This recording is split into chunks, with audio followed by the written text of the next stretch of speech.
لا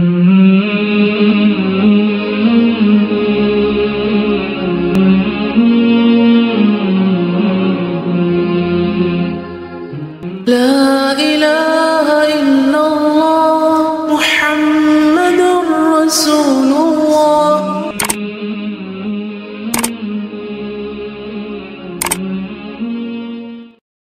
اما بعد فاعوذ باللہ من الشیطان الرجیم.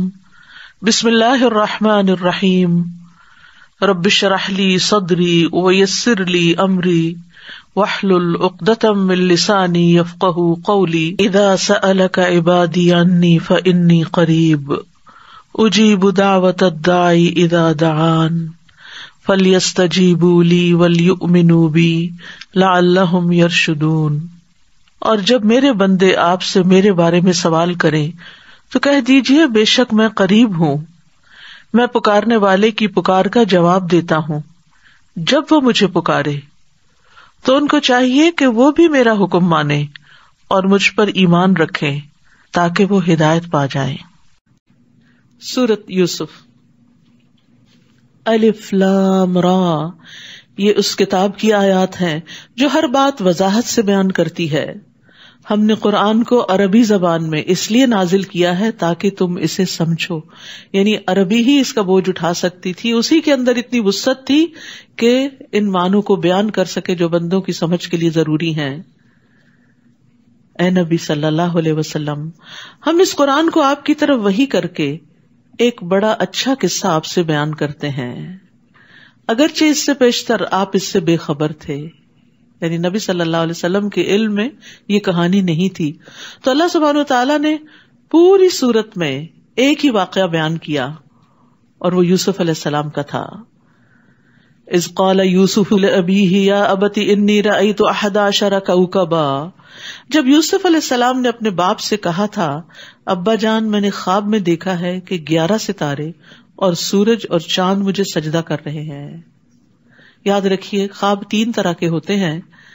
اچھا خواب جو اللہ کی طرف سے خوشخبری ہوتی ہے، ایک وہ خواب جو شیطان کی طرف سے ہوتا ہے جو غمگین کر دیتا ہے بندے کو، اور ایک خواب بندے کے اپنے اوہام اور خیالات ہوتے ہیں.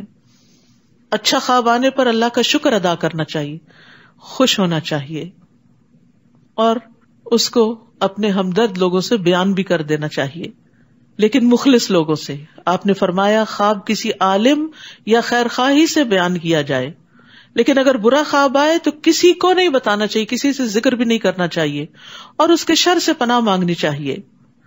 ابو سلمہ کہتے ہیں میں ایسے خوفناک خواب دیکھتا تھا کہ مجھے بیمار کر دیتے تھے، یہاں تک کہ میں نے ابو قتادہ کو کہتے ہوئے سنا میں بھی ایسے خواب دیکھتا جو مجھے بیمار کر دیتے. اس سے یہ پتہ چلتا ہے کہ صحابہ تابعین بڑے بڑے نیک لوگوں کو ایسے خواب آ سکتے تھے کہ جس میں شیطان دشمن نہ دن کو چھوڑتا اور رات کو بھی غمگین کرنے والی باتیں دل میں ڈالتا. تو وہ کہتے ہیں کہ میں نے نبی صلی اللہ علیہ وسلم کو فرماتے ہوئے سنا تم میں سے جب کوئی ناپسندیدہ خواب دیکھے تو اس کے شر اور شیطان کے شر سے اللہ کی پناہ مانگے، 3 بار تھو تھو کر دے، یعنی اپنے بائیں طرف، اور کسی سے بیان نہ کرے. ایسا کرنے سے وہ خواب اسے کوئی نقصان نہیں دے سکتا. لیکن افسوس چونکہ وہ خواب ہمارے دل پہ بوجھ بن جاتا ہے تو پھر ہم چاہتے ہیں کہ کسی کو کہانی سنا دیں. نہیں، صرف اللہ سے اس کے شر سے بچنے کے لیے دعا کریں تو انشاءاللہ کچھ نہیں ہوتا. یہاں یوسف علیہ السلام نے بہت میننگ فل خواب دیکھا. باپ ایک عالم تھا، اس نے بچے کو بڑی پیاری نصیحت کی. باپ نے کہا میرے پیارے بیٹے یا بنیا، یہ خواب اپنے بھائیوں کو نہ بتانا ورنہ وہ تمہارے لیے بری تدبیریں سوچنے لگیں گے، کیونکہ وہ جیلس تھے اپنے بھائی سے. اور یاد رکھیے ریسرچ بتاتی کہ جیلسی قریب ترین لوگوں میں زیادہ ہوتی، اپنے ہی سبلنگز میں، اپنے ہی رشتے داروں میں، بعض اوقات اپنے ہی دوستوں کے اندر. اور ہر شخص کسی نہ کسی درجے حسد کا شکار ہو ہی جاتا ہے. اور اگر صرف دل میں خیال ہی آیا ہے تو اللہ سے فضل مانگ لے اور اس سے باہر نکل آئے، لیکن اس کی بنا پر دوسرے کے خلاف کوئی چال بازیاں اور مکر اور ہیلے نہ کرنے شروع کر دیں، اس پہ پکڑ ہے. یعنی دل کے خیال پہ پکڑ نہیں جب تک وہ عمل میں نہ آ جائے یا زبان سے نہ نکلے. وہ کہتے ہیں شیطان انسان کا سری دشمن ہے. یہاں پر آپ دیکھیے یعقوب علیہ السلام بیٹے کو کوئی بھائیوں کی غیبت نہیں کر رہے، نصیحت کر رہے ہیں. تو جب کسی کے شر سے بچنے کے لیے کسی کو نصیحت کرنی ہو تو ان کی برائیاں لمبی چوڑے قصے بیان کرنے کی وجہ سے محتاط کر دینا چاہیے. ایک اور بات یہ بھی پتہ چلتی ہے کہ نعمت کو جب تک وہ پوری نہ ہو جائے اس کا اظہار نہیں کرنا چاہیے. یعنی نعمت کو تب تک چھپانا چاہیے جب تک خود ظاہر نہ ہو جائے. جب حاجت پوری ہو جائے تو پھر اس کے بعد ذکر کیا جا سکتا ہے، اور وہ اس لیے کہ اللہ کا شکر ادا کیا جائے. اور حاسد سے بچنے کے لیے نعمتوں کو چھپانا لازم ہے. جب آپ کو پتا ہو کہ آپ کے دائیں بائیں ایسے لوگ موجود ہیں جو آپ کی خوشی پہ، آپ کی نعمت پہ راضی نہیں ہوتے، بلکہ دل میں قباحت محسوس کرتے ہیں اور کسی نہ کسی طرح برا مانتے ہیں اور آپ کے مقاصد میں رکاوٹ بنیں گے، تو خاموش رہیں. لیکن نعمتوں کو ہر وقت چھپانا نہیں چاہیے. فَأَمَّا بِنِعْمَتِ رَبِّكَ فَحَدِّثْ. دین بھی ایک نعمت ہے، اس کا اظہار کرنا چاہیے. جب نعمت مل جائے اور حسد کا ڈر نہ ہو تو پھر بیان کیا جانا چاہیے، اور بہت تفصیلات نہیں بیان کرنی چاہیے. مثلا میرے اس بزنس میں، اس ڈیل میں اتنے ہزار کا پروفٹ ہوا تو پھر میں نے اس کو یہاں انویسٹ کیا تو اتنا اور ہو گیا. اس طرح کی باتیں بھی لوگوں سے نہ کرے، کیونکہ وہ متحمل نہیں ہو سکتے، وہ برداشت نہیں کر سکتے. اور اسی طرح نعمت کا صرف زبان سے ہی نہیں اظہار کیا جاتا، عمل سے اظہار کرنا چاہیے. شکر ادا کر کے، اس میں سے صدقہ خیرات کر کے، اس مال میں سے، یا علم ہے تو اس کو لوگوں میں بانٹ کے، اور لوگوں کی ضرورت پوری کرنے کی حرص رکھنی چاہیے. یعنی اگر کسی کو کسی چیز کی ضرورت ہو تو انسان آگے بڑھے کہ میں اس کو جانتا ہوں، میں اس کا حل بتا سکتا ہوں آپ کو، میں آپ کی مدد کرتا ہوں. تو یہ بھی اظہار نعمت ہی ہے. اس طرح اس خواب کے مطابق تمہارا رب تمہیں دین کے لیے منتخب کرے گا. تعبیر بتا رہے ہیں باپ، تمہیں باتوں کا معال انجام سکھائے گا، تعبیر بتائے گا. تم پر اور آل یعقوب پر اپنی نعمت اسی طرح پوری کرے گا جیسے وہ اس سے پہلے تمہارے دو باپوں ابراہیم اور اسحاق پر پوری کر چکا. بلا شبہ تمہارا رب سب کچھ جاننے والا اور حکمت والا ہے. پھر قصہ شروع ہوتا ہے. حقیقت یہ ہے کہ یوسف اور اس کے بھائیوں کے قصے میں پوچھنے والوں کے لیے بہت سے نشان عبرت ہیں. جب یوسف کے بھائیوں نے آپس میں کہا، یوسف اور اس کا بھائی ہمارے باپ کو ہم سے زیادہ محبوب ہیں. دو ماؤں کی اولاد تھے، ایک سے 10 بچے تھے اور ایک سے 2 بیٹے تھے. یوسف علیہ السلام اور بنیامین سگے بھائی تھے، اور دوسری طرف باقی 10 کا جتھا تھا جس کا وہ ذکر اکثر کرتے ہیں. یوسف اور اس کا بھائی تو ہمارے باپ کو ہم سے زیادہ محبوب ہیں. عام طور پر اس طرح کے رشتوں میں یہ پریشانیاں رہتی ہیں، بہت نیچرل ہے، چاہے پیغمبر کی اولاد ہی کیوں نہ ہو. حالانکہ ہم ایک طاقتور جماعت ہیں، ہمارا باپ تو سری بھول میں ہے. یعنی انہیں ہماری طرف متوجہ ہونا چاہیے کہ ہماری تعداد زیادہ ہے، لہذا یا تو یوسف کو مار ڈالو یا اسے کہیں دور پھینکاؤ. اس طرح تمہارا باپ تمہاری طرف ہی متوجہ رہے گا، پھر اس کے بعد تم نیک لوگ بن جانا. ابھی جو کرنا کر لینا، بعد میں توبہ کر لینا. تو جان بوجھ کے غلطی کرنا جو ہے بہت بڑا جرم ہوتا ہے کہ اچھا توبہ کر لیں گے، پھر یہ تو توبہ کا مذاق ہے. ان میں سے ایک نے کہا، یوسف کو مارو نہیں. یہ بڑا بھائی تھا، اس نے کہا نہیں مارو نہیں، قتل کا ذمہ نہیں لو، بلکہ اگر تمہیں کچھ کرنا ہی ہے تو اسے کسی گمنام سے کنویں میں پھینکاؤ، کوئی آتا جاتا قافلہ اسے اٹھا لے جائے گا، یعنی ہماری جان چھوٹ جائے گی. اس تجویز کے بعد وہ اپنے باپ سے کہنے لگے، کیا بات ہے آپ یوسف کے بارے میں ہم پہ اعتبار نہیں کرتے، حالانکہ ہم اس کے خیر خواہ ہیں، تاکہ باپ سے اپنا مطلب پورا کروائیں. بچوں کا یہ عام انداز ہوتا ہے نا، ماں باپ کو بلیم کر کے پھر ان سے فائدے اٹھاتے ہیں، یعنی بلیک میلنگ جسے کہتے ہیں. بلیک میل کر کے پھر اپنا کام نکلواتے ہیں، مطلب پورا کرتے ہیں. یعقوب نے کہا، اگر تم اسے لے جاؤ تو مجھے اس کی جدائی کا رنج ہوگا، یعنی اسے اپنے سے الگ کرنا مجھے اچھا نہیں لگتا. دوسرے میں اس بات سے بھی ڈرتا ہوں کہ تم اس سے بے خبر ہو جاؤ تو اسے کہیں بھیڑیا نہ کھا جائے. وہ کہنے لگے، ہم ایک طاقتور جماعت ہیں. اپنی طاقت کا بڑا زوم تھا. اگر ہمارے ہوتے ہوئے اسے بھیڑیا کھا جائے تو ہم بڑے نقصان میں پڑ گئے. چنانچہ وہ یوسف کو لے گئے اور اس بات پر اتفاق کر لیا کہ اسے کسی گمنام کنویں میں ڈال دیں گے. اس وقت ہم نے یوسف کو وحی کی، ایک وقت آئے گا جب تم اپنے بھائیوں کو ان کی یہ حرکت جتلاؤ گے. یوسف علیہ السلام کو تسلی دے دی گئی اس حال میں کہ وہ تمہارے متعلق کچھ نہ جانتے ہوں گے. اور وہ رات کو روتے پیٹتے اپنے باپ کے پاس آئے. کہنے لگے، ہم دوڑ کے مقابلے میں ایک دوسرے سے آگے بڑھتے گئے اور یوسف کو ہم نے اپنے سامان کے پاس چھوڑ دیا تھا، اتنے میں ایک بھیڑیا آیا اور اسے کھا گیا. اور آپ تو ہماری بات پہ یقین نہیں کریں گے، ہاں ہم سچے ہی کیوں نہ ہوں. اندر بلیک میلنگ. اور وہ یوسف کی قمیص پر جھوٹ موٹ کا خون بھی لگا کر لائے. یعقوب علیہ السلام نے کہا بات یوں نہیں بلکہ تم لوگوں نے ایک بری بات کو بنا سنوار لیا ہے، خیر اب صبر ہی بہتر ہے، اور جو کچھ تم بیان کرتے ہو اس کے متعلق اللہ ہی سے مدد چاہتا ہوں۔ سبحان اللہ، کیا ریئیکشن تھا، اتنی بڑی بات ہو گئی۔ اب یہ رائولری ہے نا، اولاد کے درمیان جیلسی، اولاد ایک دوسرے کے خلاف ہے، تو جب گھر میں مسائل ہوتے ہیں نا تو بہت سی چیزوں سے اعراض برتنا پڑتا ہے۔ یہ معلوم ہوتے ہوئے کہ بچے قصوروار ہیں، بعض اوقات نظر انداز کر دیا کریں، ہر چیز کے پیچھے نہ پڑ جایا کریں، نہیں مجھے پتا ہے، میں نے پتا کر لیا، میں نے فلاں تمہارے دوست سے پتا کر لیا تم رات کہاں تھے، ساری حیا ہی اٹھ گئی، اور بچے کو پتا چل ماں باپ کو پتا ہے، اب سو واٹ، ہو کیئرس، اب تو میں کھلے دل سے کروں گا جو کرنا ہے۔ پردہ ڈالا کریں، اور حکمت کے ساتھ غلطیوں پر، یعنی جو غلطی وہ کر رہے ہیں یہ کہنے کی وجہ تم یہ کر یہ چھوڑ دیں، اس غلطی کے نقصان بتانا شروع کر دیا کریں بغیر اس کو بلیم کیے، اس کی طرف پوائنٹ آؤٹ کیے کہ تم میں ہے یہ بتایا کریں کہ اس طرح کی برائی کا نقصان کیا ہوتا ہے۔ پھر آپ دیکھیے کہ یعقوب علیہ السلام اپنے غم اور دکھ کی بات کہتے ہیں میں اللہ سے مدد لوں گا، اللہ کے سوا کسی سے شکوہ نہیں کرنا چاہیے۔ صبر جمیل، صبر جمیل وہ صبر ہوتا ہے جس میں شکوے شکایتیں نہیں ہوتی، ہر ایک کو کہانی نہیں سنائی جاتی اپنے غموں کی۔ 3 باتیں صبر میں سے ہیں، امام سوری نے کہا، اپنی تکلیف کو بیان نہ کرنا، اپنی مصیبت کا ذکر نہ کرنا، اور نہ ہی اپنے آپ کو پاک قرار دینا۔ یہاں ایک اور بات بھی ہے کہ جب ہم اپنے منہ سے بعض اوقات کوئی ایسی بات نکال دیتے ہیں نا تو دوسرے اس کو پکڑ لیتے ہیں اور پھر وہ اسی کو ہی یوز کرتے۔ یعقوب علیہ السلام نے اپنے خدشے کا اظہار کر دیا، بچوں نے وہی پکڑ لیا اور اسی کا ہی بہانہ بنا کے آ کے وہی جھوٹ بول دیا کہ بھیڑیا کھا گیا، حالانکہ قمیص لے آئے خون لگا کے جھوٹ موٹ کا، تو قمیص نہیں پھٹی اور اس میں سے نکال کے اس نے کھا لیا اندر سے۔ اسی لیے یعقوب علیہ السلام کو سمجھ آئی کہ بات یہ نہیں، معاملہ کچھ اور ہے۔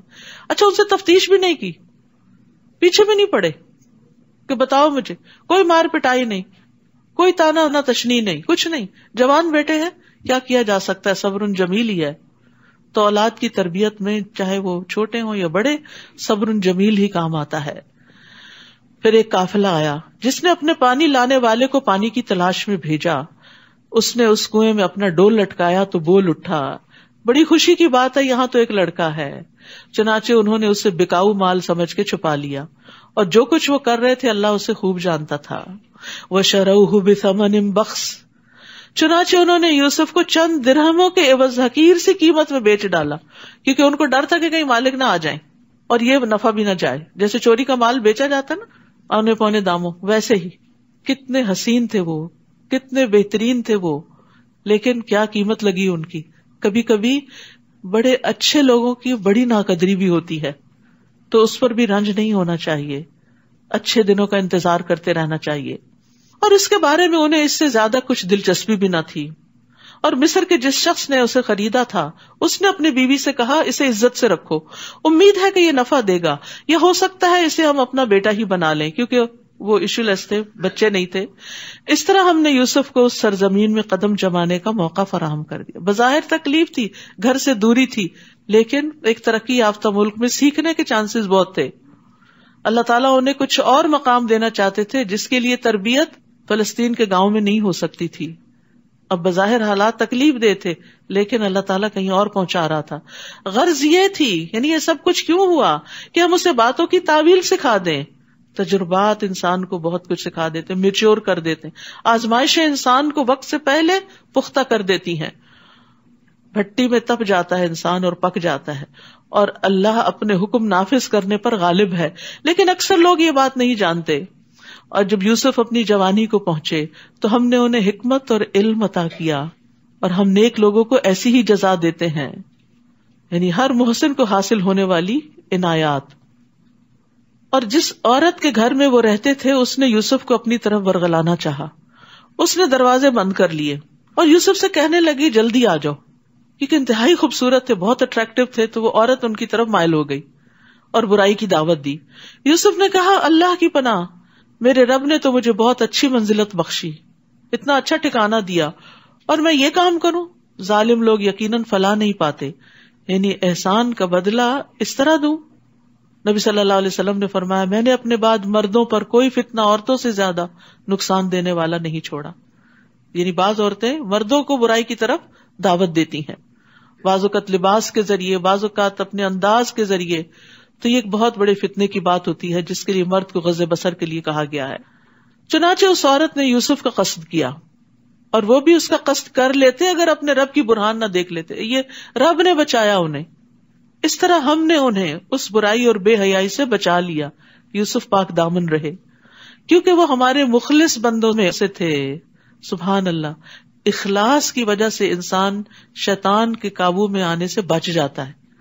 تو اپنے اندر نیت کا، ارادوں کا، نیکی کا خلوص پیدا کریں. واستبق الباب، پھر وہ دونوں دروازے کی طرف لپکے. اس عورت نے یوسف کو پیچھے سے کھینچ کر ان کی قمیص پھاڑ ڈالی، یعنی وہ چاہتی تھی کہ ان سے برا کام کر ہی ڈالے، تو پیچھے دوڑی. دروازہ کھلا تو انہوں نے عورت کے خاوند کو دروازے کے پاس کھڑا پایا. پینترا بدل لیا. کہنے لگی، جو شخص تیری بیوی سے برا ارادہ رکھتا اس کا بدلہ اس کے سوا کیا ہو سکتا ہے کہ یا تو اسے قید کر دیا جائے یا اسے دردناک سزا دی جائے. یہ ہوتی ہے وہ محبت جس کو لسٹ کہتے ہیں، جس میں صرف اپنے جذبات کی تسکین مقصود ہوتی ہے اور دوسرے کو اعلی کار بنایا جاتا ہے، اور جب مطلب پورا نہ ہو تو الزام تراشی کر دی جاتی ہے. تو اللہ تعالیٰ ایسے لوگوں سے بھی بچائے جو محبت کے اظہار کے روپ میں بہروپیے ہوتے ہیں اور انتہائی نقصان دینے والے. کیونکہ کئی دفعہ ایسا ہوتا ہے نا، بعض اوقات معصوم لڑکیاں ایسے مردوں کے چنگل میں پھنس جاتی ہیں ان کی چکنی چپڑی باتوں سے. انہوں نے ان سے نہ شادی کرنی ہوتی ہے، نہ انہیں بسانا ہوتا ہے، نہ انہیں عزت دینی ہوتی ہے، نہ ان کی ذمہ داری لینی ہوتی ہے. صرف ان سے اپنی وقتی حرص اور تسکین مطلوب ہوتی ہے، اور وہ ان کی پیار بھری چکنی چپڑی باتوں کی وجہ سے اپنی ساری عزت عصمت لٹا بیٹھتی ہیں. تو عورت کو اللہ کے بھروسے پر اتنا اسٹرانگ ہونا چاہیے کہ وہ ایسے دھوکہ دینے والے بھیڑیوں کے دھوکے میں نہ آئے اور خود کو فتنوں پہ پیش نہ کرے، ایسی جگہوں پہ نہ جائے، ایسے لوگوں سے نہ ملے کہ جو اس کو ذلیل کر کے رکھ دیں، کیونکہ برائی کا انجام برا ہی ہوتا ہے. یوسف علیہ السلام نے کہا، بات یوں نہیں بلکہ اس نے مجھے اپنی طرف برگلانا چاہا تھا. اور اس کے خاندان میں سے ایک گواہ نے قرائن کی بنا پہ شہادت دیتے ہوئے کہا، اگر یوسف کی قمیص آگے سے پھٹی ہے تو عورت سچی ہے. یعنی وہ اس پہ حملہ آور ہو رہے تھے تو عورت نے اس کا گریبان پھاڑ دیا، اور یوسف جھوٹا ہے. اور اگر اس کی قمیص پیچھے سے پھٹی ہے تو عورت جھوٹی، یوسف سچا ہے کہ عورت نے اس کو اپنی طرف کھینچا. پھر جب عورت کے خاوند عزیز مصر نے یوسف کی قمیص دیکھی تو وہ پیچھے سے پھٹی ہوئی تھی. یہ دیکھ کر وہ اپنی بیوی سے کہنے لگا، یہ تو تم عورتوں کا ایک چلتر ہے، واقعی تمہاری مکاریاں بڑی خطرناک ہوتی ہیں، تمہاری چالیں بڑی خطرناک ہوتی ہیں. یہ عزیز مصر کا قول ہے جو اس نے اپنی بیوی کو کہا. لیکن بعض مرد کتنے عاجز ہوتے ہیں اپنی بیویوں کے سامنے کہ جانتے بوجھتے کہ وہ برا کام کر رہی کچھ کہہ بھی نہیں سکتے. پھر یوسف سے کہا، اس بات کو جانے دو، اور اپنی بیوی سے کہا، تم اپنے گناہ کی معافی مانگو، سوری کر لو، بلا شبہ تو ہی خطا کار ہے. اور شہر کی عورتیں آپس میں چرچا کرنے لگیں کہ یہ عزیز مصر کی بیوی ہے اور ایک غلام کے پیچھے پڑ گئی ہے، اگر عشق لڑانا ہی تھا تو کسی بڑے انسان سے کرتی. وہ چرچا کرنے لگی کہ عزیز مصر کی بیوی زلیخا اپنے نوجوان غلام کو اپنی طرف ورغلانا چاہتی ہے اور اس کی محبت اس کے دل میں گھر کر چکی ہے. ہم تو اسے واضح طور پر گمراہی میں مبتلا دیکھ رہے ہیں. اس محبت کو انہوں نے گمراہی قرار دیا. جب اس زلیخا نے ان کی مکارانہ باتیں سنی تو انہیں بلاوا بھیج دیا، پارٹی ارینج کر لی اور ان کے لیے ایک تکیہ دار مجلس سے ضیافت تیار کی کہ آئیں، ریلیکس کریں، بیٹھیں، باتیں کریں. اور ہر عورت کے سامنے ایک ایک چھری رکھ دی، یعنی پھل کاٹنے کے لیے، اور یوسف سے کہا، تم ان کے سامنے نکل آؤ. جب ان عورتوں نے یوسف کو دیکھا تو حسن میں فائق تر سمجھا اور پھل کاٹتے کاٹتے اپنے ہاتھ کاٹ ڈالے اور بے ساختہ پکار اٹھی، یہ انسان نہیں، یہ تو کوئی بزرگ فرشتہ ہے. زلیخا کہنے لگی، یہ ہے وہ شخص جس کے بارے میں تم نے مجھے ملامت کی تھی کہ میں اس کے حسن یا اس کے محبت میں گرفتار ہو گئی ہوں. بے شک میں نے ہی اسے اپنی طرف مائل کرنے کی کوشش کی. استغفر اللہ، یعنی کتنی بے باکی کے ساتھ اپنے جرم کا اعتراف ہو رہا ہے اور برائی کو خوبصورت بنا کے پیش کیا جا رہا ہے، اپنے آپ کو جسٹیفائی کیا جا رہا ہے. مگر وہ بچ نکلا، وہ میرے ہاتھ نہیں آیا، اور اب بھی اگر اس نے میرا کہنا نہ مانا تو اسے قید کر دیا جائے گا اور وہ ذلیل ہو جائے گا. یہاں پھر ایک یعنی قید کا لفظ بول دیا گیا اور پھر نتیجے میں پھر قید سامنے آ گئی. تو ہمیشہ منہ سے اچھے لفظ ہی نکالے ہیں. بعض اوقات انسان کہتا ہے یہ نہیں کرو گے تو یہ ہو جائے گا، اور وہ وہی ہو جاتا ہے. یوسف نے کہا، اے میرے رب، جس چیز کی طرف مجھے یہ بلا رہی ہیں اس سے تو مجھے قید ہی زیادہ پسند ہے، اور اگر تو نے ان کے مکر کو مجھ سے دور نہ رکھا تو میں ان کی طرف جھک جاؤں گا اور جاہلوں میں سے ہو جاؤں گا.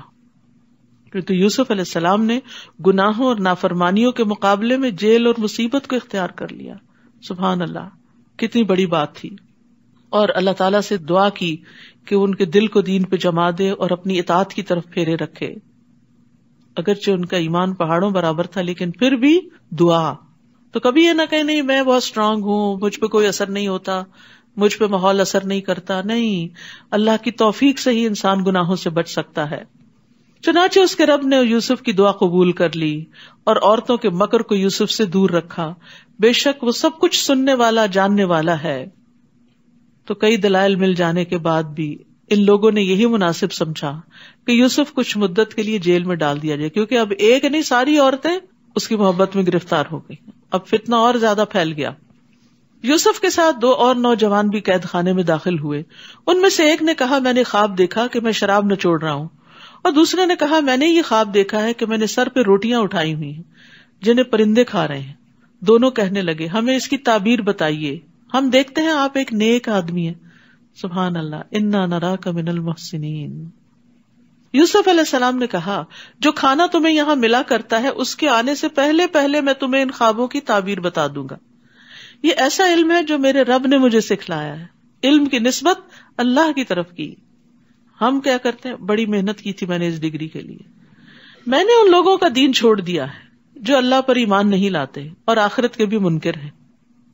یاد رکھیے واعظ و نصیحت میں دوسرے کو بور نہیں کرنا چاہیے، مختصر ہونی چاہیے، محدود مدت کے لیے اس کی ٹائم لمٹ ہونی چاہیے.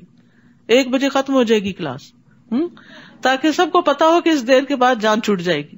ورنہ کیا ہوتا ہے، جو لوگ ٹائم کی پابندی نہیں کرتے، دیر سے شروع کرتے ہیں اور پھر لمبا لے جاتے ہیں، وہ دوسروں کو دین سے، علم سے، مجلسوں سے بھگا دیتے ہیں. پھر کہتے ہیں لوگ نہیں آتے، لوگ خراب ہیں. اپنی خرابی بھول جاتے ہیں اور دوسروں کو بلیم کرتے ہیں. ابن مسعود کہتے ہیں نبی صلی اللہ علیہ وسلم نے ہمیں نصیحت کرنے کے لیے کچھ دن مقرر کر دیے تھے اس ڈر سے کہ ہم اکتا نہ جائیں. اور اسی طرح آپ نے فرمایا آدمی کا لمبی نماز اور مختصر خطبہ اس کی سمجھداری کی علامت ہے، بس نماز لمبی کرو اور خطبہ مختصر کیا کرو. واتبعت ملت آبائی ابراہیم و اسحاق و یعقوب. اب تبلیغ کرتے ہیں اور کتنے خوبصورت انداز میں توحید کی دعوت دیتے ہیں.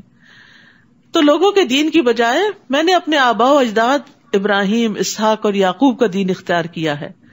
ہمارے لیے یہ مناسب نہیں کہ ہم کسی غیر اللہ کو اللہ کا شریک بنائیں. ہم پر اور تمام انسانوں پر یہ اللہ کا فضل ہے، یعنی ہم شرک نہیں کرتے، لیکن اکثر لوگ اس نعمت کا شکر ادا نہیں کرتے. اے میرے قید کے ساتھیوں، کتنے پیار سے خطاب کر رہے ہیں، ان کو اپنا ساتھی کہہ رہے ہیں، حالانکہ وہ مسلم نہیں تھے، وہ اجنبی لوگ تھے، لیکن ان کو اپنا کہا. تبلیغ کرنے کے لیے، نصیحت کرنے کے لیے دوسرے کا ٹرسٹ حاصل کرنا بہت ضروری ہوتا ہے. بچوں کو بھی پہلے پیار سے بات کریں، پھر ان کے عیب انہیں بتائیں. اے میرے قید کے ساتھیوں، ذرا سوچا کیا متفرق رب بہتر ہے یا ایک اللہ جو سب پر غالب ہے؟ سوال کرتے ہیں، یعنی بہت زیادہ حکم نہیں چلا رہے، سوال کرتے ہیں، سوچنے کا موقع دیتے ہیں.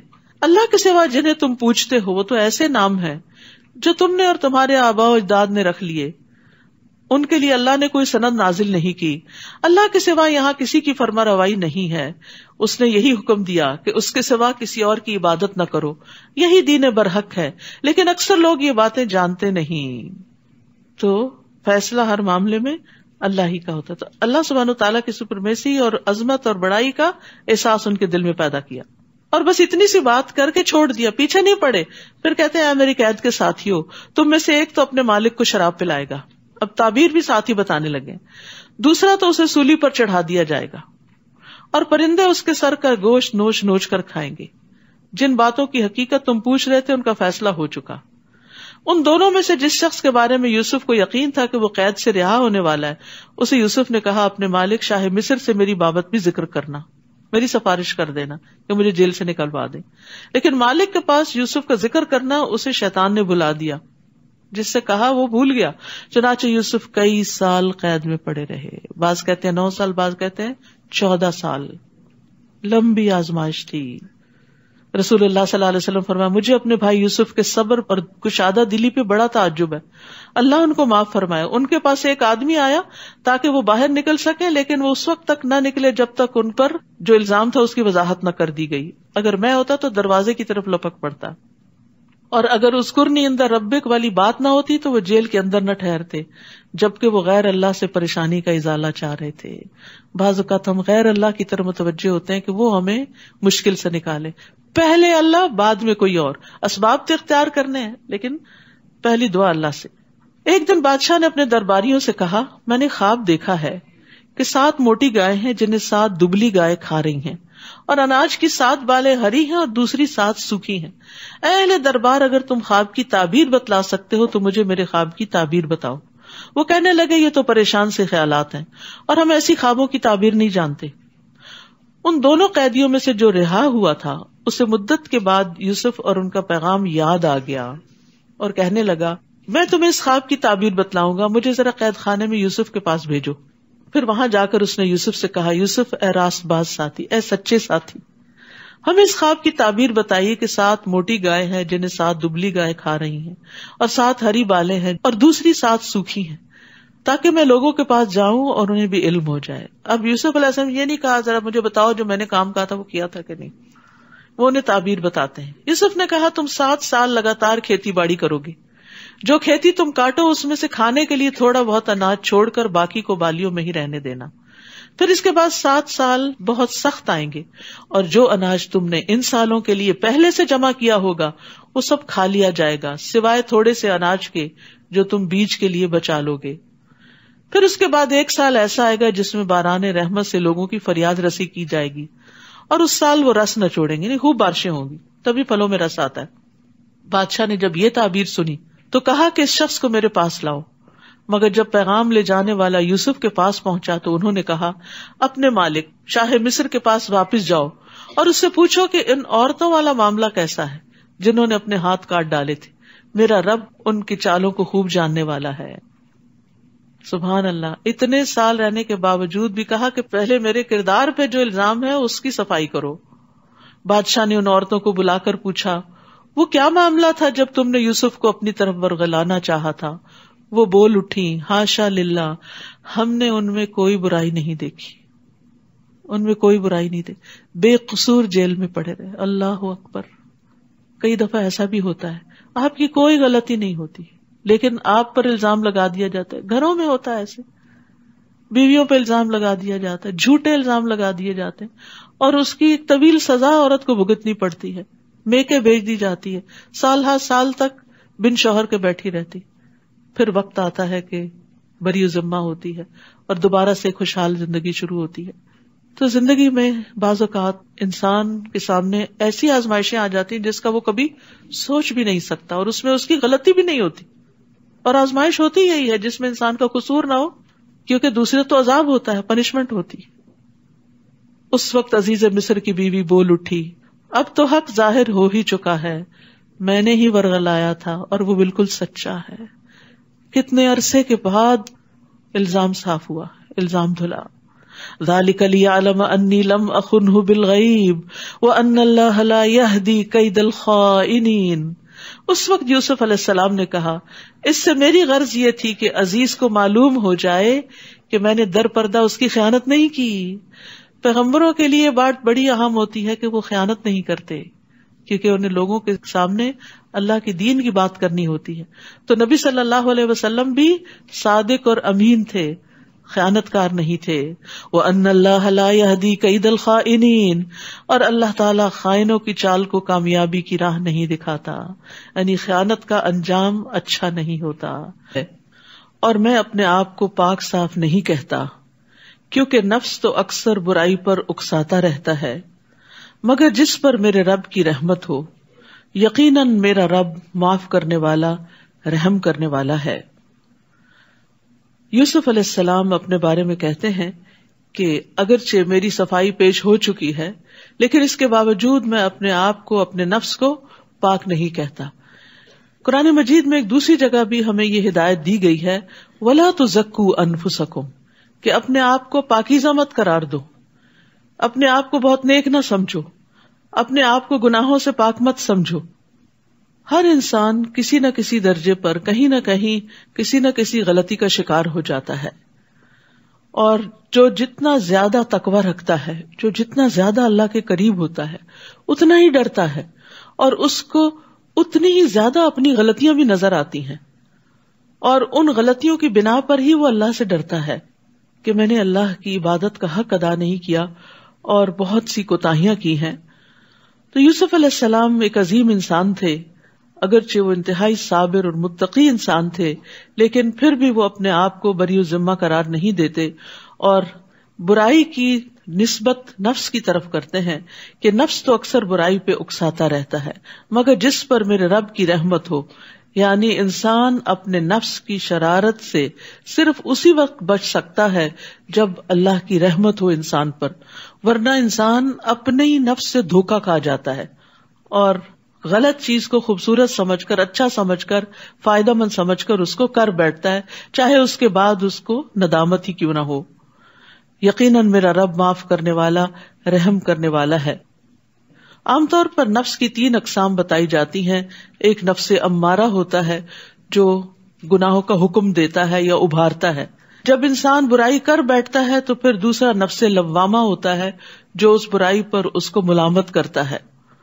اور تیسرا نفس مطمئنہ ہوتا ہے کہ جب انسان توبہ کر لیتا ہے تو ہی نفس مطمئن ہوتا ہے، یا پھر خیر اور نیکی کے کام جو ہیں وہ انسان کے نفس کو نفس مطمئنہ بناتے ہیں. اور ہم سب کو اس کے لیے ایم کرنا چاہیے، اس کی کوشش کرنی چاہیے، اور ہر وقت اپنے اندر کو چیک کرتے رہنا چاہیے، محاسبہ کرتے رہنا چاہیے کہ کیا میرے اندر کا نفس نفس مطمئنہ ہے یا نہیں. کیونکہ مرتے وقت نفس مطمئنہ کو ہی فرشتے یہ خوشخبری دیں گے، یا ایتھا النفس المطمئنہ ارجعی الی ربک راضیۃ مرضیہ. تو نفس مطمئنہ اس کو حاصل ہوتا ہے جو اپنے رب سے راضی ہوتا ہے اور رب بھی اس سے راضی ہوتا ہے. رضی اللہ عنہم ورضوا عنہ. اور یہ اسی وقت ہو سکتا ہے جب بندہ رب کی رضا کے کام کرتا رہے. تو ہم سب کو دعا بھی کرنی چاہیے اور اس کے لیے کوشش بھی کرنی چاہیے، اور نفس میں کسی بھی وقت کوئی ہلچل ہو تو واپس اس کو نفس مطمئنہ کی طرف لانا چاہیے، چاہے اللہ سے توبہ کرنا ہو یا بندوں سے معافی مانگنا ہو. وقال الملک ائتونی بہ استخلصہ لنفسی. اور بادشاہ نے کہا کہ اس کو میرے پاس لاؤ، میں اس کو اپنے لیے خاص کر لوں. پھر جب اس نے اس سے کلام کیا، یعنی بادشاہ نے بات کی یوسف علیہ السلام سے، قال انک اليوم لدینا مکین امین. کہا کہ آج سے آپ ہمارے پاس مکین بھی ہیں اور امین بھی ہیں. قال اجعلنی علی خزائن الارض انی حفیظ علیم. یوسف کہنے لگے مجھے زمین کے خزانوں کا نگران مقرر کر دیجئے، میں ان کی حفاظت کرنے والا ہوں اور یہ کام بھی جانتا ہوں.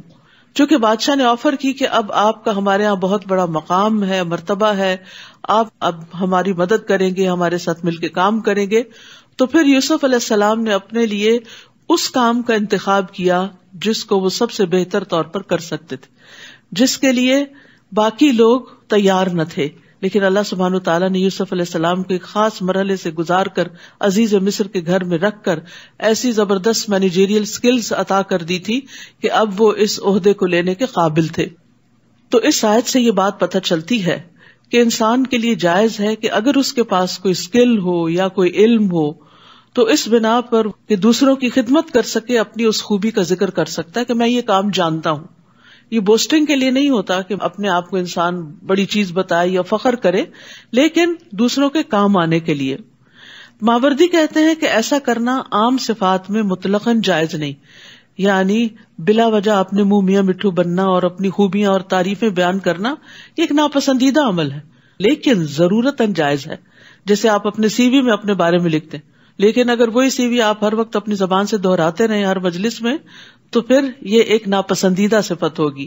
اور مخصوص حالات میں جب اس کے ساتھ کوئی مقصد جڑا ہوا ہو تو پھر ایسا کرنا درست ہے، ورنہ تزکیہ کرنا اور ریاکاری کرنا یہ ناپسندیدہ افعال ہیں. اور صاحب فضل انسان جتنا ہو سکے ان چیزوں سے بچے، بلکہ استغفار ہی کرتا رہے، اپنے گناہوں کو یاد کرتا رہے تاکہ وہ نیکیوں میں اور آگے بڑھ سکے. اور دوسری بات یہ ہے کہ جب آپ کسی کام کے قابل ہوں اور آپ دیکھ رہے ہو کہ باقی کوئی اور نہیں کر سکتا تو اس وقت بیٹھے رہنا بھی ایک جرم ہے. ہم دیکھتے ہیں کہ احزاب کے دن رسول اللہ صلی اللہ علیہ وسلم نے اپنے صحابہ سے کہا، جنگ خندق کے موقع پر آپ کو معلوم ہے نا کہ سارے اہل عرب اکٹھے ہو کر مسلمانوں کے سر پہ سوار ہو گئے تھے کہ آج ان کو ختم ہی کر کے رکھے. تو نبی صلی اللہ علیہ وسلم نے اپنے ساتھیوں میں اعلان کیا کہ ہمارے پاس کفار کی خبریں کون لائے گا، کہ اب ان کی پوزیشن کیا ہے. تو زبیر رضی اللہ عنہ نے کہا کہ میں لاتا ہوں. پھر آپ نے پوچھا، دوسری بار بھی زبیر رضی اللہ عنہ نے کہا کہ میں جاؤں گا. تیسری بار پوچھا، کیونکہ بہت سخت سردی کا موسم بھی تھا اور بہت خوفناک خطرناک حالات تھے، کوئی بھی جانے کی ہمت نہیں کر رہا تھا. تو زبیر رضی اللہ عنہ نے کہا کہ میں جاتا ہوں. اس پر آپ صلی اللہ علیہ وسلم نے فرمایا کہ بے شک ہر نبی کے حواری ہوتے ہیں اور میرے حواری زبیر ہیں، اور اس بنا پر ان کو جنت کی بھی بشارت دی گئی. اس طرح ہم نے یوسف کو اس سرزمین میں اقتدار عطا کیا. کہتے ہیں کہ وہی عہدہ جو عزیز مصر کے پاس تھا اب وہ ان کو مل گیا، یعنی جس کے غلام تھے اب وہ غلامی کی بجائے آقا کے منصب پہ آ گئے. وہ جہاں چاہتے رہتے تھے، یعنی اب بہت کچھ ان کے کنٹرول میں آ گیا تھا اور ساری مملکت میں ان کے بے پناہ اختیارات ہو گئے. ہم جسے چاہیں اپنی رحمت سے ایسے ہی نوازتے ہیں اور نیک لوگوں کا اجر ضائع نہیں کرتے. یہ نیکی کون سی نیکی تھی؟ یہ ان کا صبر تھا، جو مشکل ترین حالات میں انہوں نے کیا. کنویں میں صبر کیا. جس قافلے نے ان کو باہر نکالا ان کے سامنے اپنی کہانی نہیں بیان کرنی شروع کی کہ میرے بھائیوں نے میرے ساتھ بہت برا کیا اور مجھے یہاں پھینک گئے ہیں، پلیز مجھے میرے گھر واپس پہنچاؤ. کچھ نہیں کہا. پھر غلامی میں صبر کیا، جیل میں صبر کیا، حرام کام پہ صبر کیا. ایک عورت نے برائی کی دعوت دی، اس دعوت کو قبول نہیں کیا، اس پر صبر کیا. تو جیسی جیسی ان کی آزمائشیں تھی ویسا ویسا صبر کرتے گئے. اور یاد رکھیے نبی صلی اللہ علیہ وسلم نے فرمایا جتنی مشقت ہوتی ہے اسی مقدار پر اللہ کی مدد آتی ہے. یعنی جتنے مشکل حالات سے آپ کو گزارا جاتا ہے اگر آپ صبر کریں تو اتنی مقدار میں اللہ کی مدد آپ کے پاس آئے گی. اور بے شک اللہ کی طرف سے صبر کی توفیق بھی اسی مقدار میں ملتی ہے جتنی بڑی آزمائش ہوتی. لیکن یہ کس کو ملتی ہے؟ من یتصبر یصبرہ اللہ. جو صبر کرنا چاہتا ہے اللہ تعالیٰ اس کو صبر عطا کر دیتا ہے. اور صبر کرنے کی وجہ سے ہی انسان کے اوپر سے آزمائش ٹلتی ہے اور پھر دن بدلتے ہیں، اچھے دن آتے ہیں. وَلَأَجْرُ الْآخِرَةِ خَيْرٌ لِلَّذِينَ آمَنُوا وَكَانُوا يَتَّقُونَ. اور جو لوگ ایمان لائے اور اللہ سے ڈرتے رہے ان کے لیے آخرت کا اجر ہی بہتر ہے.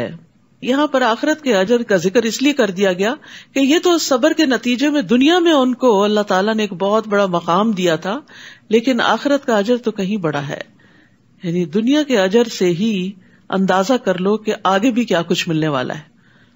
کچھ عرصے بعد یوسف کے بھائی مصر آئے، کیونکہ اب مصر میں قحط آ گیا تھا، اور وہ قحط نہ صرف ہی کہ مصر بلکہ فلسطین، شام، آس پاس کے علاقوں میں بھی پہنچ گیا.